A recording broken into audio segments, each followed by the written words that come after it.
Hey guys, Ryan with RG Tech here. Today I want to talk about a few different things. I want to be starting a new series called Top 3, mainly focused around top 3 upgrades, top 3, anything that comes to mind. So first thing that for me that came to mind was your top 3 computer upgrades.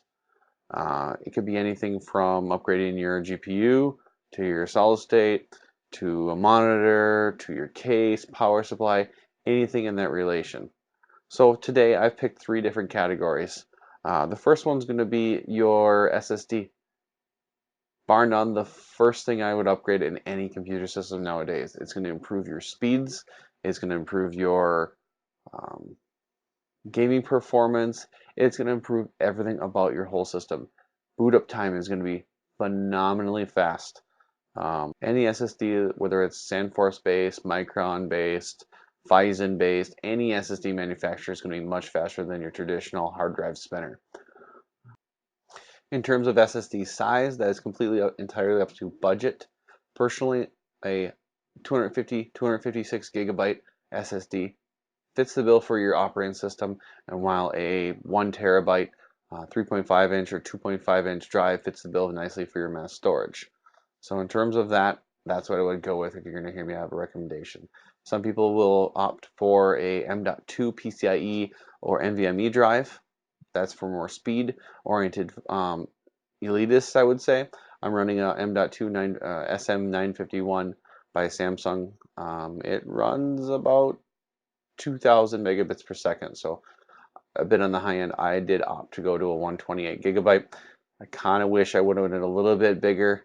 Budget does allow, but in hindsight, I should have went a little bit bigger. But a standard 256 gigabyte SATA 6 SSD will do just fine. Now moving on to the next area would be your GPU. And that kind of blends into the next area, which would be your monitor. But let's talk about the GPU first. Your GPU, more or less, is your heart and soul of your entire system. It pumps the pixels to your screen. Behind me, I'm running a QNX 2710 1440p panel overclocked to 96 hertz for currently. I can push about 120 hertz, which means it pushes a lot, or it requires a lot of horsepower. So from what I read online, it's about 70% more pixel density than that of a 1080p screen. Then you throw up more, your refresh rate's higher, and you need a hell of a GPU to push it. So the single most, in my opinion, the single most gaming upgrade you're going to see is a GPU upgrade. Going on into different subjects as far as VRAM and things like that.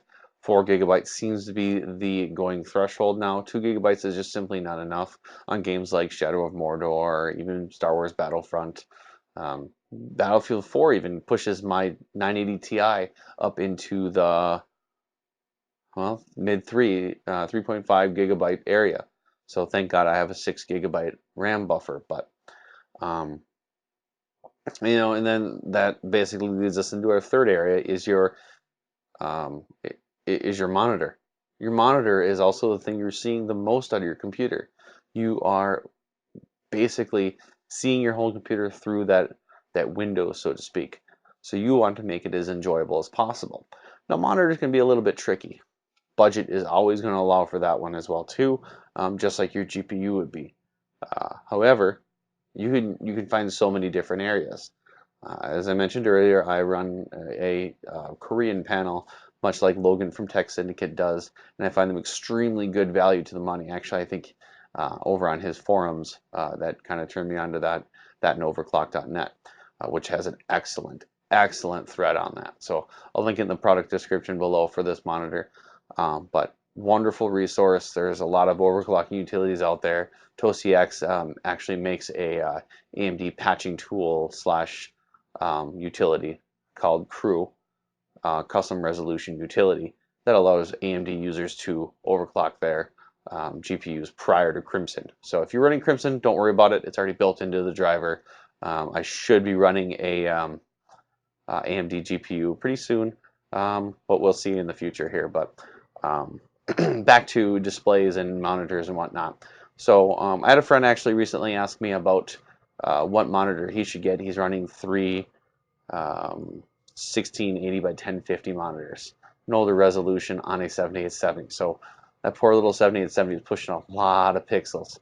I recommended him another 27-inch 1440p, and if he must go a little cheaper, go with a 24-inch 60 hertz, or you can go with a 24-inch 144 hertz QNX that's on eBay right now. Like, personally, I wouldn't spend the money. You can buy a decent, X-Star QNX for about 200 bucks nowadays. So spend a little bit more and get a lot more back. But those, I think, are going to be your three main areas of opportunity for a computer to basically see all your own. If you upgrade those three areas there, no problem. Your computer will fly. The days of needing to upgrade your whole entire platform so that you can play the latest game are gone. A quad core is going to be just as good from 3 or 4 years ago. For example, a 2500K is right up there with a 4690K or even a 6500 Skylake build or even 6600K.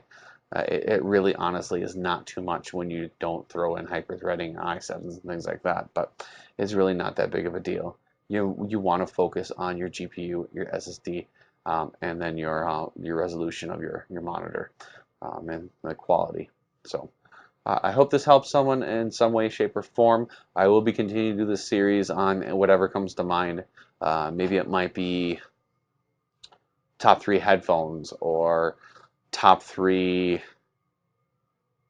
cases, top 3 power supplies, a top 3. I see top 5, and then honestly for me just clouds up the selection way too much. So I mean, I feel like I want a little bit more direction in that realm. So I'm just here to provide it. So anything else? I should be coming up with some more content here, possibly a giveaway from Vision Tech. So keep in mind on that one too. So other than that, peace out.